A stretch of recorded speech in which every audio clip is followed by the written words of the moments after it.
Welcome back to the channel. My name is Steven. I'm a pharmacist and I own 52 units of real estate. So I had a great question in the comments asking, what is it like managing apartment complexes, single family homes out of state?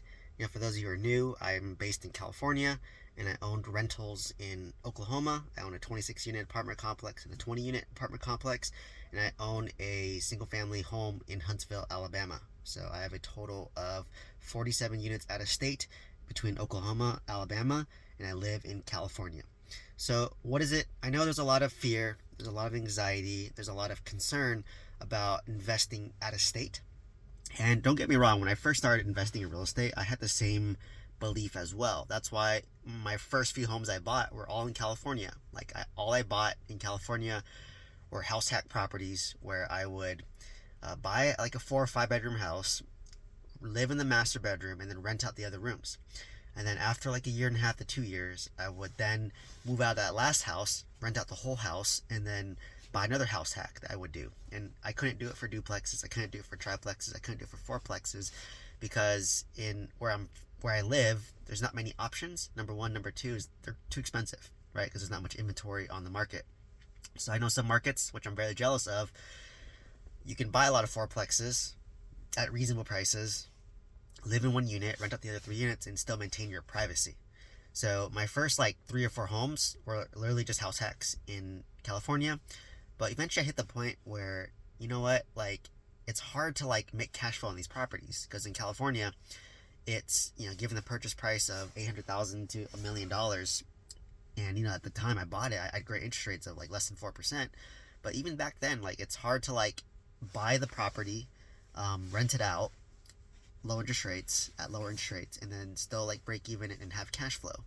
So because of that, I was just like, well, this is not really scalable. Like I can't leave my W2 job if I keep on buying this real estate, because it's more of an appreciation play versus a cash flow play.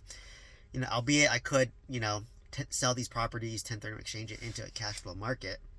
So I thought I always had that up my back sleeve. But that's when I went out of state, right? Because out of necessity, I'm like, well, I continue to, like, if I had the money, I had the down payment, like by all means, I would still prefer to invest in California, because I know the area, right? I know Northern California, I know Southern California. It's nice to be able to drive up to your properties, even though honestly I don't do it often, right? I own like 4 or 5 single family homes here in California, and I probably see them maybe once a year at most, if I just happen to be in the area. So to me there's like no difference if I buy out of state and I only see them like once every year, 2 years, 3 years. Like there's no difference, right? In my mind. So for me, it was out of necessity that I wanted more cash flow. I wanted more diversification. So I had to leave um, California.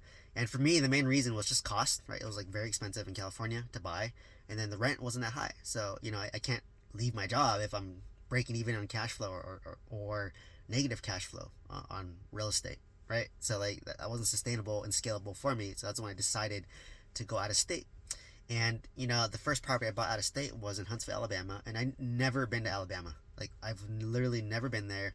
Um, I just connected with a realtor slash property manager on, I think, Bigger Pockets is how we got connected, and they're just talking about a bunch of new construction deals that they were doing, and they would sell these new construction deals for like 250K, which I thought was mind blowing, and they would rent out for $2,000. And I was just like, well, that's almost the 1% rule. If you take the 2,000 rent divided by $250,000, that's a little bit under the 1% rule.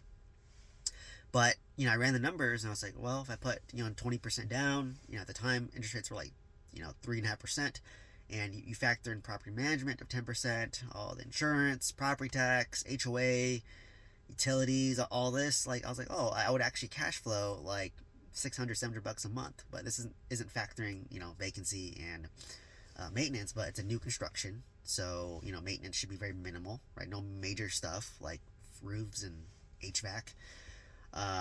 But you still have to deal with vacancy, right? So I was just like, wow, this is like mind blowing to me. So I was like, well, you know what? I'll just buy a couple of these, like buy one of these a year, right? And I decided at the time, like, what? I don't want house hack anymore, so I just lived in an apartment, and I just buy a couple of these single family homes, and if each cash flow $600 a month, if I own 4 of these, it'll pay for my rent. I'll live there for free. So But obviously I was scared, right? I'd never even been to Alabama. Like I bought this property sight unseen, like literally sight unseen.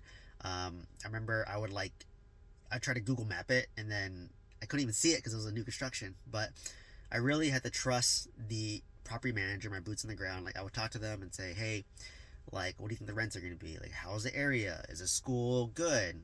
Is it growing? Are there jobs around? And of course, realtors and property managers will have a more positive outlook.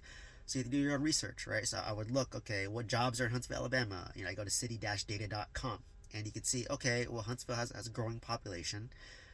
There's jobs there. So if jobs are coming there's a lot of aerospace jobs. There's like a Air Force there.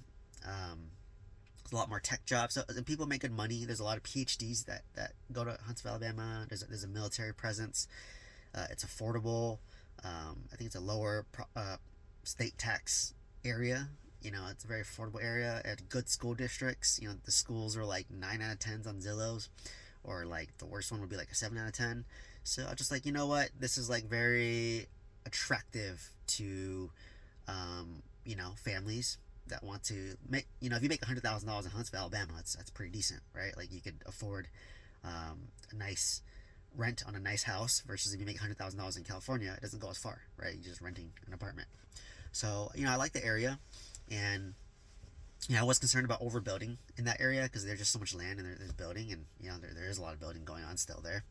But I just took a leap of faith, and I literally bought this property sight unseen. I remember for the inspection, I did it virtually, like I just wouldn't be on a camera with the property manager. But like it's a new build construction, right? So like I'm not as concerned. So maybe the fact that it was a new build mitigated a lot of my concerns, mitigated a lot of my risks, because I knew that with new builds, typically you're buying it appreciates, it will appraise higher day one, and then when you buy new construction, each phase that they sell, the price goes up a little bit every time. So if you buy in phase 4, it's a little bit cheaper than phase 5. Phase 5 is cheaper than phase 6. Phase 6 is cheaper than phase 7. So to me, I knew comfortably that, okay, the numbers make sense, right? So I felt comfortable with that. Number 2 is my boots on the ground were validating that rents have been trending up, and the area is great. It's a good school district. You'll attract a lot of like higher income families. And then on top of that, I did my own research, right? Of course. And then from there, I was just like, well, new construction may get a lot of risk. I don't worry about roof. I don't have to worry about HVAC, plumbing, electrical, the big ticket items that can cost you a lot of money. And with new builds, you get warranties, right? So I have interior warranties for like a year, and you have exterior warranties for like 5 or 10 years, like whatever that looks like. So anytime anything breaks, I look at the warranties first, right? So, but I know major items for the most part, don't have to worry about. And then the area will appreciate because it's a nice area, right? Families want to live there. There's good school districts, so you can't compromise that location, and it's within commuting distance to a lot of jobs. So other than that, it alleviated my risk, right? I said I bought this property signed. I remember I was literally standing in front of a taco truck in like Orange County, and like I like signed the contract, I got it, and then I remember I was just sitting in my car before work and doing the virtual property inspection. And then after that, yeah, it's been a really solid property. I've never seen it. Like, I never even stepped foot in Alabama. And, same thing with my Oklahoma apartment. So my Oklahoma 26 unit, my 20 unit, and I had a mobile home park in Selma, Alabama, which I sold. But when I bought my mobile home park in Selma, Alabama, I actually did fly out on site. This one I did compromise location a little bit. It was a higher crime area, but I actually did fly out there. I checked out the area. I stayed there for like three nights. So I would live there. I would check out the shopping area, the market. Talk to the police department. But one thing, I was blinded by the upside. So I bought in a bad area, high crime, and ended up selling it for a loss. But for that property, I did fly there. And what made that property lose was, number one, property management was very weak. And with mobile home parks, it's hard to find good property managers or alternatives. I can't just fire my property manager and find another one like apartments. So that's kind of lessons learned for me, right? I have videos talking about that. For my 26 unit apartment complex, I actually drove there. I flew down there to Oklahoma City. Once again, first time I was down there. And I did the full inspection of all 26 units with the inspector that I hired, right? So I was there for the full day. And then I would drive around the area, drive around like neighboring cities like an hour, 2 hours away, because I was looking at properties there. So, for the first one, I bought it. I liked the area. It was a little bit secluded behind like a hotel. And it's a nice C-class apartment, and it's been hovering at like most units are rented out for the most part, and it's been doing great. And it's always been like 90, maybe only one or two units are vacant at a time, but we have a waiting list of it. So that one's been great as well. And once again, rely heavily on my property manager for the boots on the ground and the rents. And then my 20 unit in Enid, Oklahoma, I didn't fly for the due diligence, but I actually did drive through Enid, the whole city. I mean, it's not that big, but like I did drive through it, and I really liked how it was near hospital. It was kind of near the downtown, which has pros and cons, right? There's some transients slash homeless that are there, but it's near like a stadium, and it seemed like there was like a kind of a main street that had all the restaurants, all the activities to do, and the apartment wasn't too far from that. So I liked that area. So I bought that one, sight unseen. But once again, for the inspection, I had a virtual inspection, and I already kind of knew the area already. So and I had my property manager who's literally like 5 blocks away from the property, so I can rely on them to manage the day to day. So for me, to kind of summarize, I out of necessity and wanting to scale, just started investing out of state. Don't get me wrong, if I'm from Oklahoma or I'm from Alabama, by all means I wouldn't go out of state. I just would invest in my own backyard. But because I'm in California and I just can't afford it yet, don't get me wrong, if I hit the point where I can't afford California real estate, then I'll probably try to do that. But if I want cash flow, if I want some, because for me I want cash flow, right? That's the whole point of buying real estate, and right, I can't find that in California, so that's why I had to go out of state. So for me, it's pretty passive. And what's nice about buying out of state is like I don't feel the urge to like do it yourself, right? Like if it's a property that's like nearby, you're tempted to like drive there, mow the lawn, which is nice, right? You can check out the property, but like if you really want to scale a real estate business, you have to um, work with other people, leverage other people, right? So I'm leveraging my property managers. Like I'm leveraging my property managers in Oklahoma to do my renovation, to lease it out, manage the day to day. I just do big picture decisions and focus on buying my real estate for my 26 unit, for my 20 unit. Same with my single family home. Like I just make like bigger decisions once in a while, but like between all my whole portfolio, I probably spend like maybe 4 to 8 hours a month managing my portfolio now that's stabilized, right? It's all renovated, it's stabilized. But when I was um, renovating it, no, I would spend like 16, 20 hours a week, right? Depending on the renovation.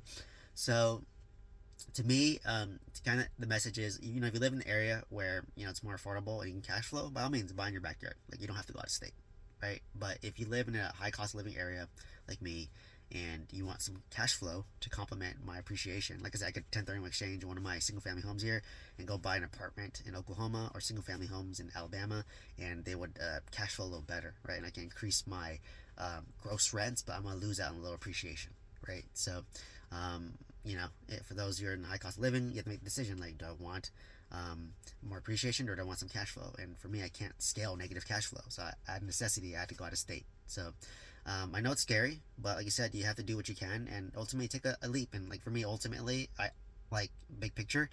I was buying $1 million single families in California, and I was buying like a $250,000 new build. So if I mess up, it'd be a smaller loss ideally. And then same with my apartment. Like I bought a 26 unit apartment complex for $500,000, which is half the price of a single family home in California. So to me, I thought that was mitigating risk, because like and these cash flowed more. So like worst case, like if I bought it right and it's affordable. Like I bought this at 500,000. It appraised at $750,000 day one. So I know going in that if I just completely mess up, I can at least break even, right? Because that's the whole point of real estate is if your worst case is breaking even and you learned, that's pretty good. That's what you want, right? You just break even and you learn. So that's why you have to buy right? You have to have a buy box. You have to buy right. You have to finance it right. And really make sure you buy it right, especially when you go out of state, right? And you're not there. So you really have to do your due diligence on these properties, and ultimately you have to take the leap of faith, right? Because you can do all the due diligence, and you're only going to learn by owning that real estate, right? That's how I learned the most, is by owning the real estate, making mistakes. I made a mistake on a mobile park, lost money, right? But I did well on my 26 unit, my 20 unit, my single family home out of state, right? So, you win some, you lose some. So, anyways, if you want to learn how to buy multifamily real estate out of state or within your state, check out the mentorship program down below. Otherwise, please like, comment, subscribe, and hope to see you next one. Thank you so much.